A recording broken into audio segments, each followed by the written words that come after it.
City vision impact. Munnar സർക്കാർ കോളേജിന്റെ ഉപകരണങ്ങൾ സംരക്ഷിക്കാൻ നടപടി സ്വീകരിക്കുമെന്ന ദേവികുളം എംഎൽഎ അഡ്വക്കേറ്റ് എ രാജ. ലക്ഷങ്ങൾ വില വരുന്ന ഉപകരണങ്ങൾ ഇരുനില കെട്ടിടത്തിൽ നാശത്തെ നേരിടുന്ന വാർത്ത സിറ്റി വിഷൻ മുമ്പ് പുറത്തുവിട്ടിരുന്നു. പിന്നാലെയാണ് വിഷയത്തിൽ എംഎൽഎയുടെ അടിയന്തര ഇടപെടൽ. 2018 പ്രളയത്തിൽ തകർന്ന കോളേജ് കെട്ടിടത്തിനുള്ളിലാണ് ഉപകരണങ്ങൾ സംരക്ഷണമില്ലാതെ നാശത്തെ നേരിടുന്നത്.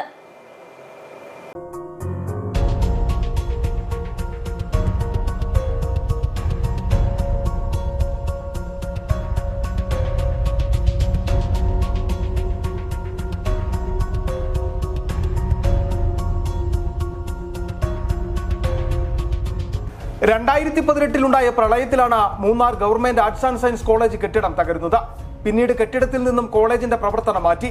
എന്നാൽ ഒരു കേടുപാടും സംഭവിക്കാത്ത കോളേജിലെ മേശയും കസേരയും മറ്റനുബന്ധ ഉപകരണങ്ങളും സമീപത്തുണ്ടായിരുന്ന മറ്റൊരു കെട്ടിടത്തിലേക്ക് മാറ്റി. ഇതിനുശേഷം ഇവ അധികൃതർ തിരിഞ്ഞു നോക്കിയിട്ടില്ല. ഇത് സംബന്ധിച്ച വാർത്ത സിറ്റി വിഷൻ മുമ്പ് പുറത്തുവിട്ടിരുന്നു. പിന്നാലെയാണ് വിഷയത്തിൽ ഇടപെടൽ നടത്തുകയും ഉപകരണങ്ങൾ സംരക്ഷിക്കുവാൻ നടപടി സ്വീകരിക്കുമെന്നും അഡ്വക്കേറ്റ് എ രാജ എംഎൽഎ വ്യക്തമാക്കിയത്.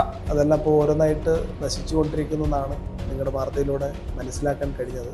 നമുക്ക് നിലവിൽ അങ്ങോട്ട് കോളേജിൻ്റെ പ്രവർത്തനം ഇല്ലാത്തത് കൊണ്ട് ആരും തന്നെ അങ്ങോട്ട് പോകാത്തൊരു അവസ്ഥ ഉണ്ട്. അതെല്ലാം സർക്കാരിൻ്റെ ഉടമസ്ഥതയിൽ മാറ്റി തിരിച്ച് കൊണ്ടുവരുന്നതിന് എന്തെങ്കിലും നഷ്ടപ്പെട്ടിട്ടുണ്ടെങ്കിൽ അതൊക്കെ തിരിച്ചു പിടിക്കാനുള്ള ഒരു ഇടപെടലും കൂടെ ഉണ്ടാവും. 2 നില കെട്ടിടത്തിലാണ് ഫർണിച്ചറുകൾ കൂട്ടിയിട്ടിരിക്കുന്നത്. കഴിഞ്ഞ 7 വർഷമായി ഈ ഉപകരണങ്ങൾ ഇത്തരത്തിൽ പരിപാലനമില്ലാതെ നശിക്കുന്ന അവസ്ഥയായിരുന്നു. കെട്ടിടത്തിൽ നിന്നും പല ഉപകരണങ്ങളും മോഷ്ടാക്കൾ അപഹരിച്ച് കടത്തിയിട്ടുണ്ടെന്ന ആക്ഷേപവും ഉയർന്നിരുന്നു. City vision Munnar.